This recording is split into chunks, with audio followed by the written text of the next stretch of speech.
కొంతమంది ఏం చేస్తారంటే ఆరాధన చేయటం చేతగాక, అంటే వాళ్ళకి తెలుసు ఆ ప్రకారం లేవు కదా అని స్టైల్గా ఓ పాట ఎత్తుకుంటారు. పాట ఇంకా మీకు అంత అనుభవం రాలా, మీరు ఇంకా పసిపిల్లలే. కొన్ని మందిరాల్లో ఏం చేస్తారంటే పాట ఎత్తుకుంటారు.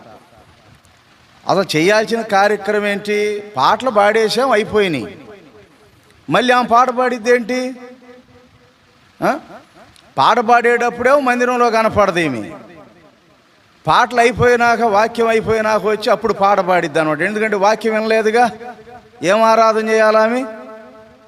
వినలేదు కదా, మరి ఏం ఆరాధన చేసిద్ది? అందుకని ఏం చేసిద్ది అని అంటే, ఎదుటోడి సమయాన్ని దొంగిలించి ఓ పాట ఎత్తుకుంటుంది. ఆ పాట కూడా పెద్ద పల్లవి ఎత్తుకుంటుంది, ఇంత పొడుగు.